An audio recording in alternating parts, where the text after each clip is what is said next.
শাকিব খানকে দিয়ে ব্র্যান্ডের প্রমোশন নয়, হয়েছে গুফের প্রমোশন। ও মাই গড, এইটা কি বললেন? আরজে কিবরিয়া। আরজে কিবরিয়াকে নিশ্চয়ই আপনারা চেনেন, বাংলাদেশের রেডিও স্টেশন জগতের অন্যতম জনপ্রিয় একজন উপস্থাপক। আরজে কিবরিয়া এবার শাকিব খানের গতকালকে বনানীতে শোরুম উদ্বোধন নিয়ে মুখ খুলেছেন।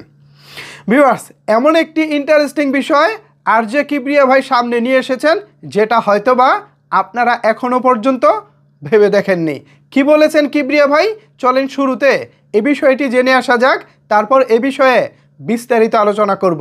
ভিউয়ার্স, আমার পাশে এখানে কিবরিয়া ভাইয়ের ফেসবুকের স্ট্যাটাসটি দেখতে পাচ্ছেন, পাশাপাশি আমি আপনাদেরকে পড়ে শোনাচ্ছি।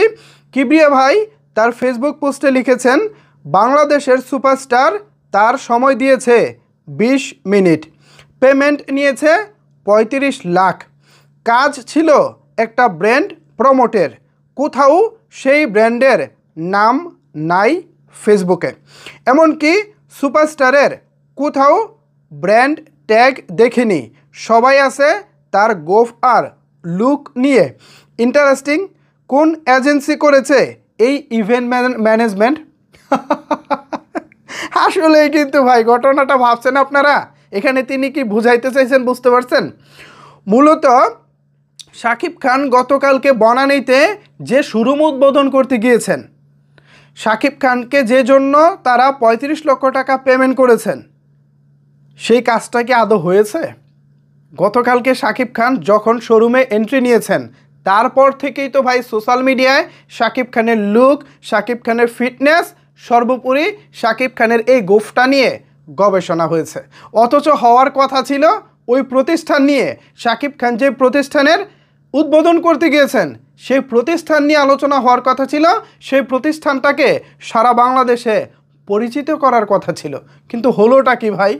হলোটা কি? হয়েছে শাকিব খানের গোফ নিয়ে আলোচনা।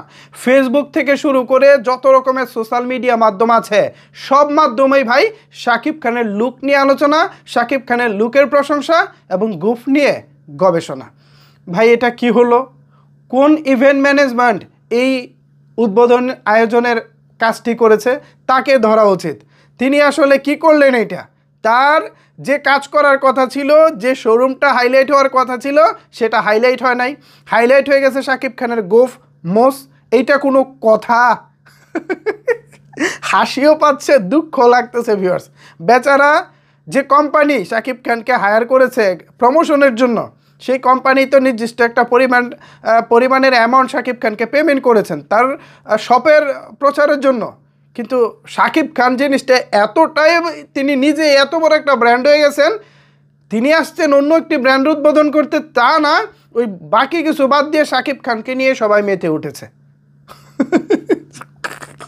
একটা দুঃখের মধ্যে একটা হাসির কথা বলি, ওই ব্র্যান্ডের নাম আমি ভাই ভুলে গেছি। শাকিব খানরে দেখার পরে ওই ব্র্যান্ডের নাম আমি ভুলে গেছি।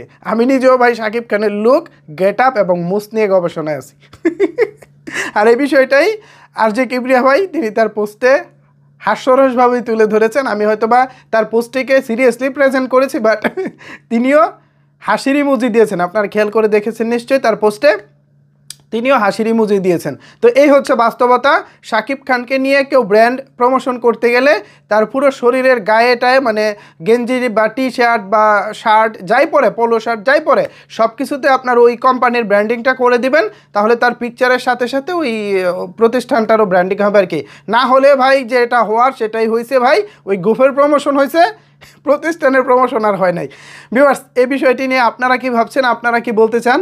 জানিয়ে দিন আপনার মতামত নিচের কমেন্টস বক্সে। ধন্যবাদ সবাইকে এতক্ষণ আমার সাথে থাকার জন্য।